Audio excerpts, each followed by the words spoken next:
Hi guys, Liz here, aka Isabel Sharon, aka Bondi Babe, aka Liz for Paris Adored, and all of my bots.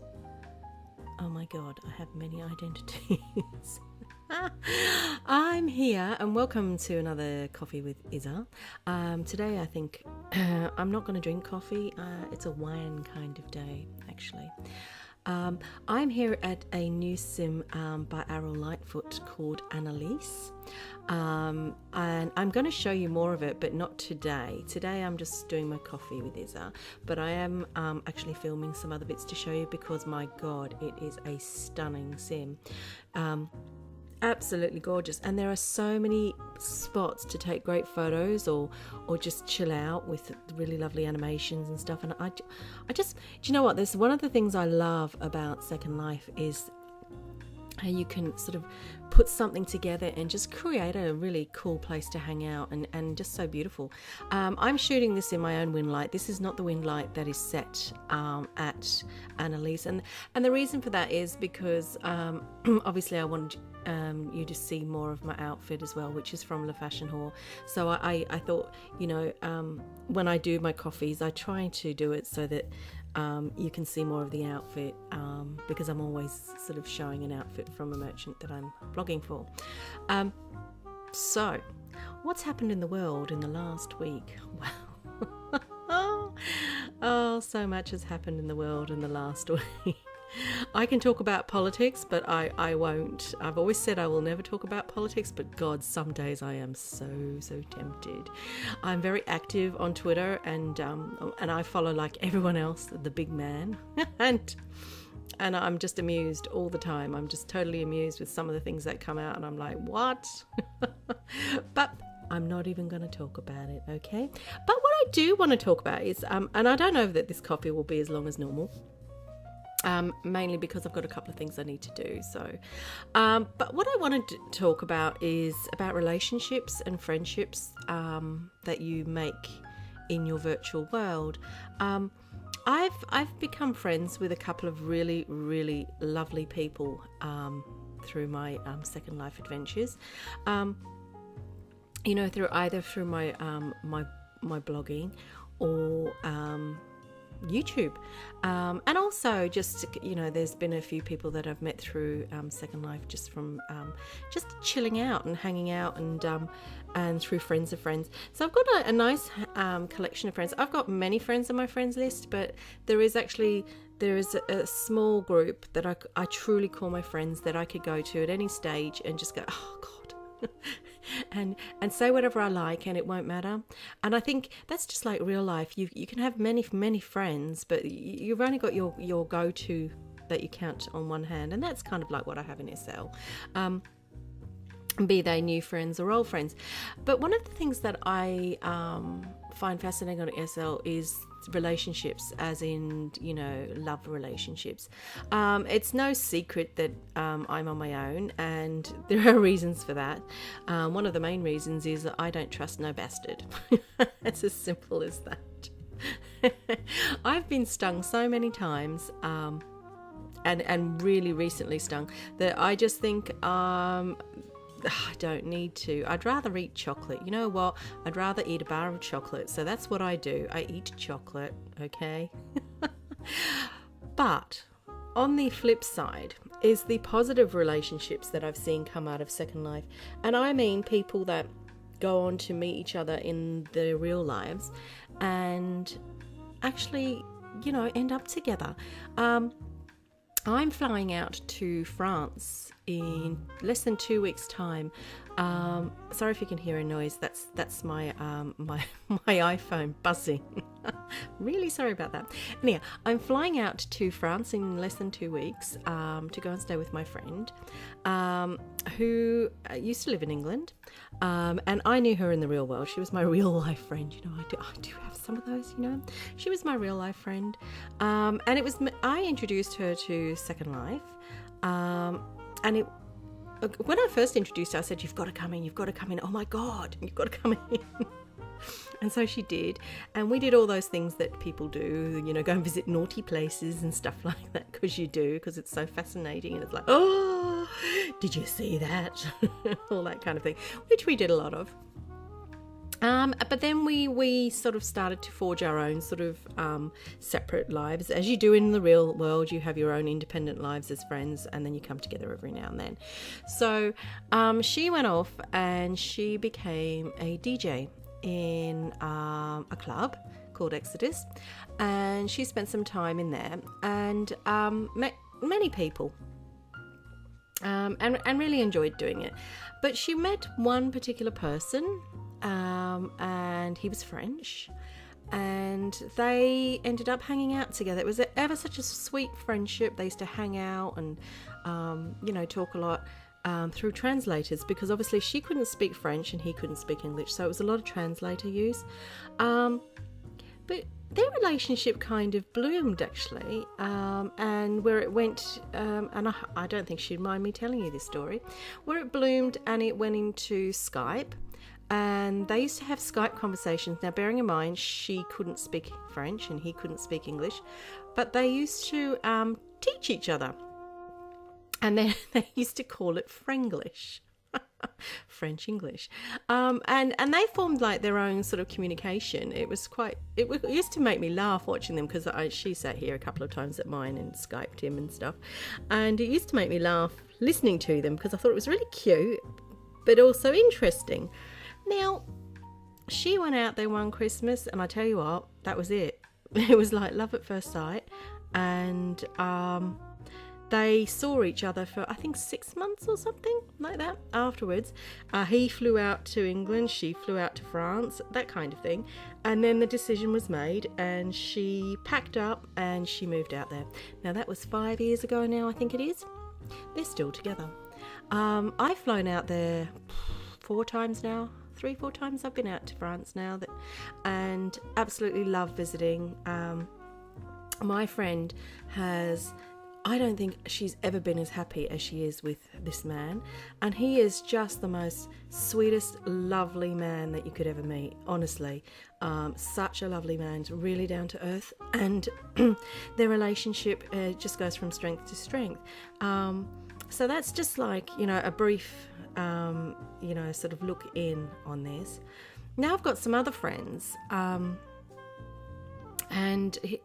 not going to say their names, because that I haven't asked for permission for this or anything, but one was on this side of the world and the other one was in America, and they met a year ago, and they've been partnered a long time in Second Life, and same thing, absolutely love at first sight, and it carried on, and he flew back this way, and it carried on and on and on, and he's just recently now relocated to America to be with her.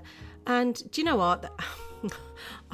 I see photos updated on Facebook, and it really, really warms me to see it, because it just, I get so warmed by it, because I think this is what love is about. This is what true connection is about, and this is what the ideal of the virtual world is about. It's about that real connection with people, and that doesn't mean just falling in love, but that just means that bond and that friendship that you sort of get from there.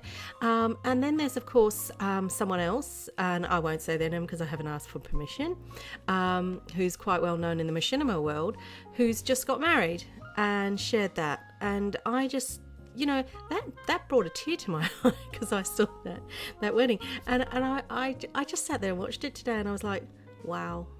See, this is what there is to this world. It's not just about the ridiculous trolls and the sex spots and stuff, although they were interesting to go and check out, let me tell you.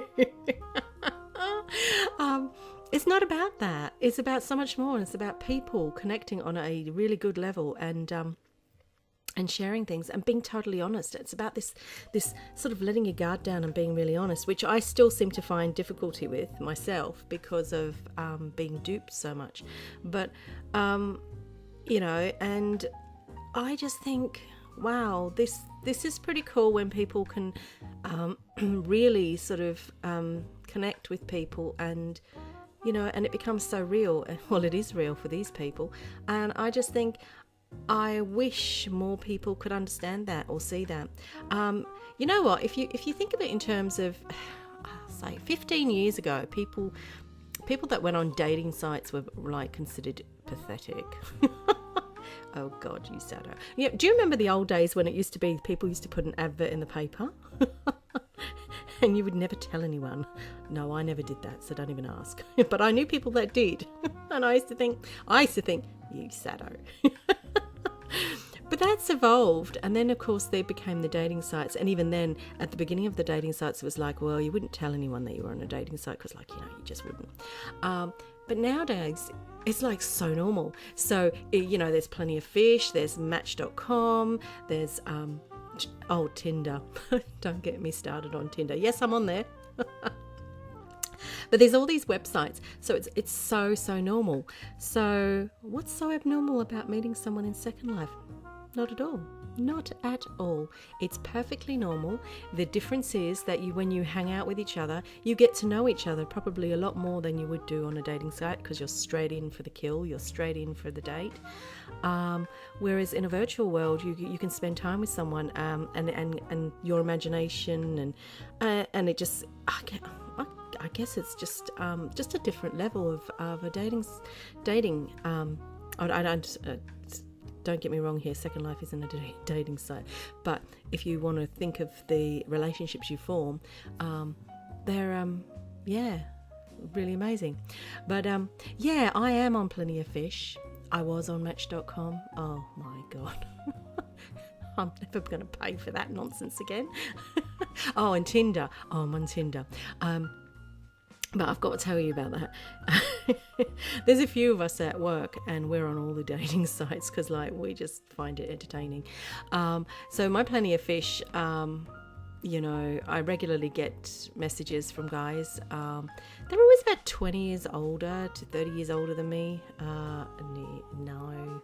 And they always have, no jobs. And I'm like, oh, please be working, please. And so I'm a bit sort of like, oh, yeah, is this really the way for me to meet someone? Because I don't know, I must attract the wrong ones. But I've got to tell you about Tinder. There's a few of us on Tinder, and Tinder is rather... it's kind of like an entertainment factor, actually. I don't actually take Tinder very seriously at all, if at all. Although there was one guy on Tinder, I've got to tell you about this. I was swiping one day and I came across this guy and I was like, he's not too bad. And he lives locally. Okay. And I added him and it turns out that he added me as well. So we were both like paired. And about a day later, I got a message from him and... we were talking and, he seemed really nice and he just messaged and he said, oh, would you have a phone number to add WhatsApp because I'm going to come off this Tinder. I don't want to be on it anymore. And I was like, oh, okay. So I gave him my WhatsApp and added to there. But before I did check out, because on Tinder, if they've got profile on that, you can check it out. And I saw where he worked. Oh, he worked for the same organisation I do. And I was like, oh, good God. Okay. So anyhow, we added on WhatsApp. And that was one of the first things out of my mouth was, do you work for such and such? And he was like, how did you know that? And I went, well, so do I. And we started having this conversation about the fact that we work for the same place and actually we're in the same sector. He does obviously a different job and it was all that kind of thing. To be clear, we never did meet because I find it awkward. I don't believe in relationships at work. It's a real big thing for me. And so I kind of cooled a little bit, and I even to this day I walk past him all the time, and I think to myself, I'm so glad I cooled and didn't sort of let it go anywhere, because imagine if it didn't work out, I'd be facing him every day, and I was like, oh God. But that was probably the only time on Tinder I've come across anyone that seemed sincere, funnily enough, about meeting someone, because most of them on Tinder are looking for a hot pickup. So I match with a lot of guys on Tinder, but more often than not, they're looking to come over for coffee in inverted commas, or let's go out for a drink in inverted commas. But that's it. They're not really looking for anything more. And they will suggest coffee at 11 at night, and I'll be like, I'm in bed. Oh, can I join you? No, you can't. and then, oh my God, the things they ask me. So I'll start a conversation. It will always be, are you single? Yeah, clearly I must be if I'm here. What are you looking for? Excuse that noise in the background. It's my washing machine, if you can hear it. It's on spin at the moment. just thought I'd tell you that. It'll always be, are you single? What do you do? Normal questions. And then it will be, what are you looking for? Now, as soon as someone asks me what I'm looking for, I know that they're not looking for the same thing I am. I know without a shadow of a doubt. And I'm always right. And I'll be that I'm looking, these days I answer, I'm looking to get married. I'm not, but as soon as I suss that it's a bit, that they're looking for a one night stand, I'll always say that I'm looking to get married. And the connection will be gone, or they'll be like, oh no, I'm not looking for that. I'm looking for a bit of fun. They're always looking for a bit of fun, a little bit of fun. Yeah, with Lisa, Sarah, Carol, Liz, Isa. One for every day of the week, a little bit of fun. I'm not it. Yeah, so, but I find Tinder entertaining, and a few of us do, because we have fun swiping and going, shall I? And it's more, I guess we behave like some men I know, actually. And we just swipe because we don't take it seriously. We may all be on there, but we don't take it seriously because it seems that it's kind of like a pickup place, and which is quite sad, really, because I come across the hottest men, and I mean the hottest men, and I think, ooh. and then my friends will say to me, but Liz, consider it, just do it. And I'm like, yeah, but that's not what I'm looking for.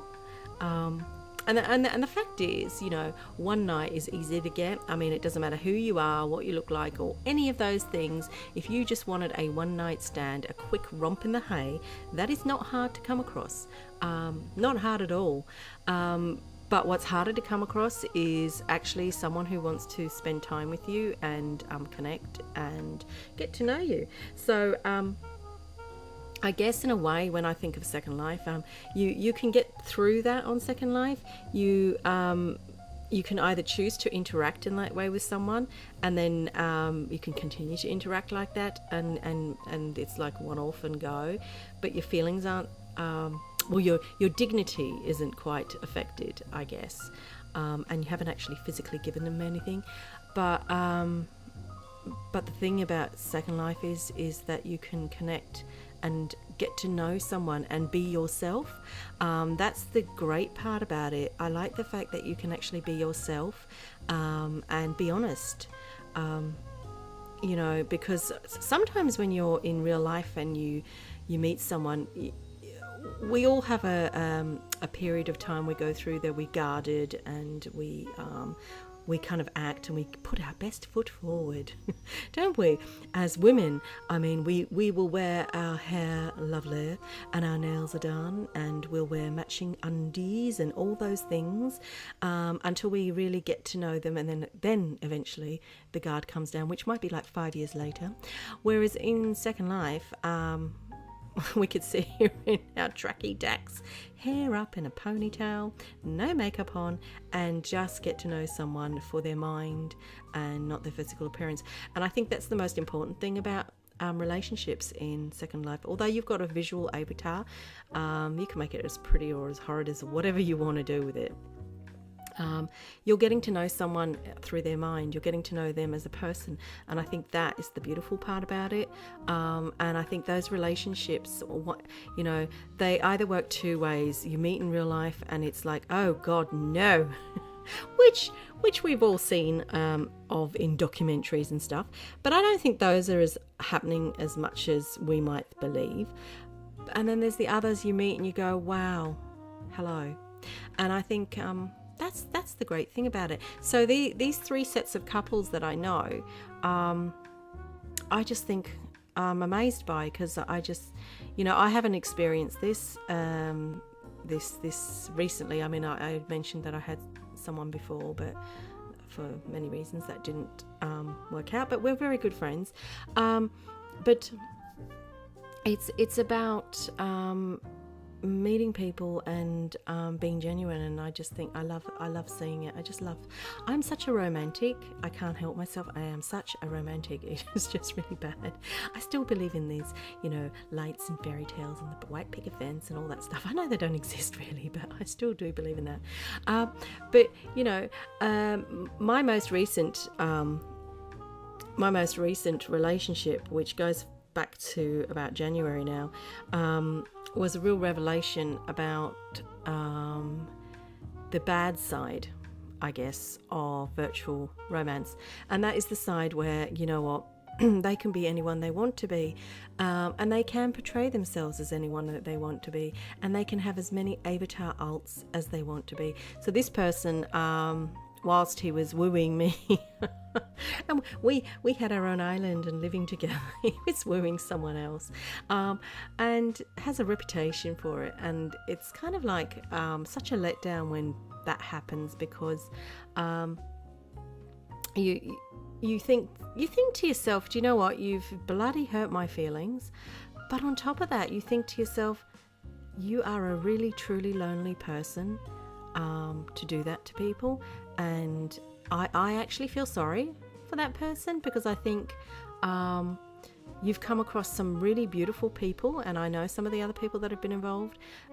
You've come across some beautiful people and you've not appreciated them, and that's really tragic and sad, actually, to not appreciate people.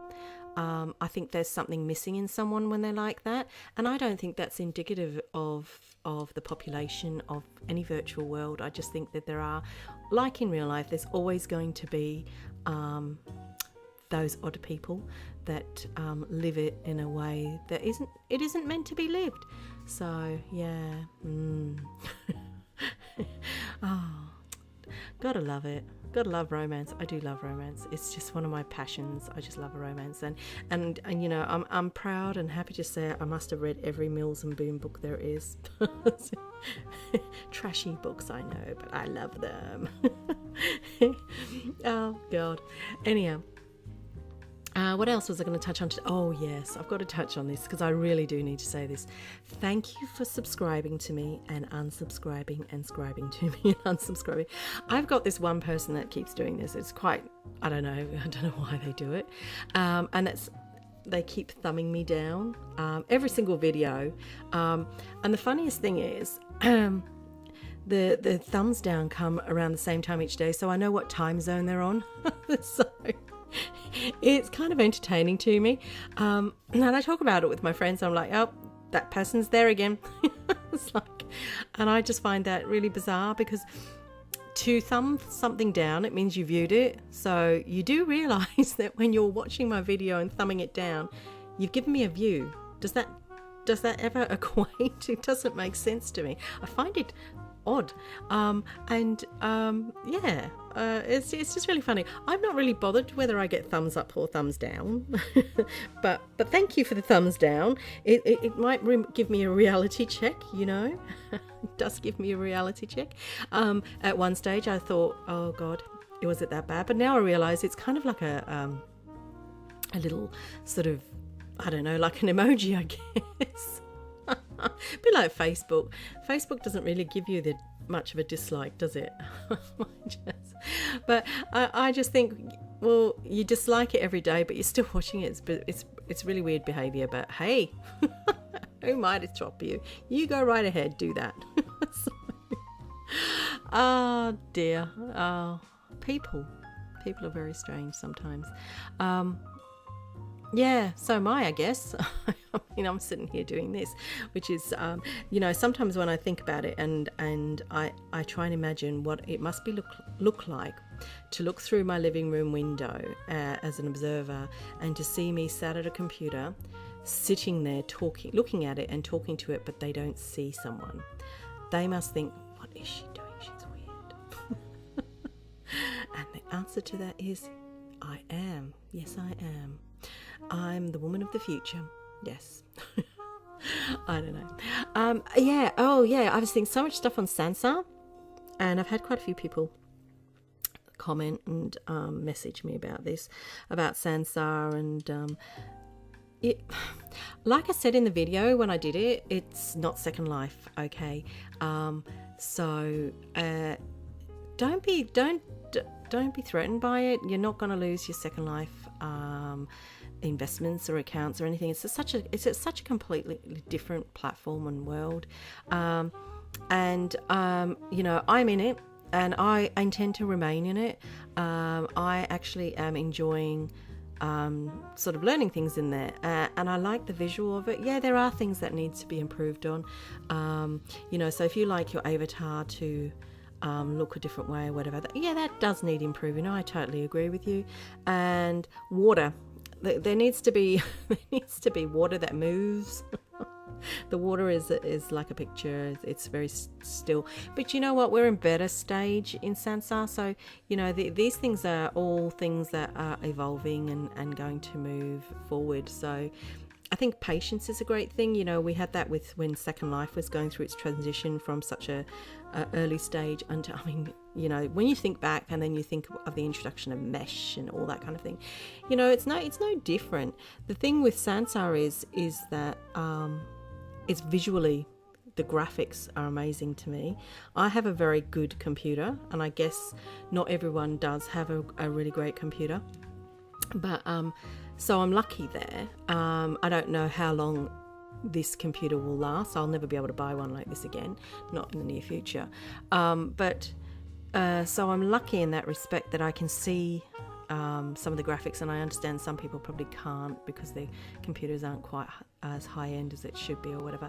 But bearing in mind, I'm doing this whenever I visit there, I'm on a keyboard and mouse. I don't have one of these visual headsets. I can't afford one.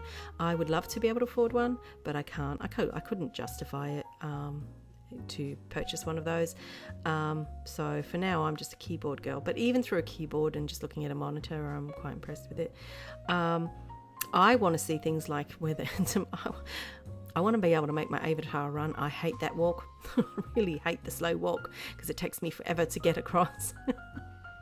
And I'd like to move a little bit faster. So that will be one of my suggestions. And actually, I'd like to be able to animate without having a VR headset. So, because I've seen people with VR headsets and they can pick something up and move it. I'd like to be able to do that. I don't know whether I need to investigate this. I don't know whether you can just get, because I don't think I can handle wearing a headset, because I can't alienate myself so much from my real life where I've just got a headset staring at my screen. I just can't do that. However, the hand things, I mean, I don't know if you can do this separately from a headset or either you have to have a headset, I don't know. But that'd be pretty cool if you could just control with your hands, because that'd be really good. I'd like to be able to see people find them, you know, like on a search and add them. So there's a few people that I know are in there. They've wanted me to add them, and I'm like, unless we're standing in the same space, I don't know how we're going to do this. Because you can't find anyone. Once they're added to your list, you can actually see when they're online, but you can't find them. So it's those finicky things that would be nice. But I don't want it to change and become Second Life, because it's not. And I'm not expecting it to. It's just those finicky little things that would make it even better. Probably more user-friendly, I should imagine, actually. I've actually started to get the hang of the keyboard movement stuff now. I've worked out how to walk more smoothly. I'm practicing. And when I've done that, I'll show it to you. Till then... jerky movements. And when I hear music in some places, I want to dance, and I can't dance. I hate not being able to dance. That's my bugbear. That's the one thing I've always enjoyed in Second Life, is the ability to dance, and I can't do that in Sansar. I don't know if I've got a headset and everything. I probably could. I could jig about. But how ridiculous would I look here in the real world? Sat here, jigging about. It's just like, can you imagine the neighbour when they look through my window then? It's bad enough now they look through the window and they see me talking to my screen. But oh no, I'll be dancing on my chair. That would just be really bizarre. But you know what? There was a film once I saw with Woody Allen years ago. I think it was called Sleeper. And he goes into a virtual reality experience. I think it was that film. It kind of reminds me of that. And I'll say no more. Anyhow, I'm going to go now. And yes, the subscriber thing. Right, I've been thinking about it. And yes, the subscriber thing. I've been thinking about it, but I need to ask another vlogger how they do this. This thing where you people, and then they win. So I'll find out about it, and when I do, I already know what it is I'm going to do now. I'm not saying yet until I know how you do it, because that seems a bit sort of like stupid if I tell you now and then I haven't worked out how to do it. So once I work out how the other bloggers do it, and then I'll let you know. But I know what it is I'm going to do, okay? And it involves being creative. That's all I'm saying.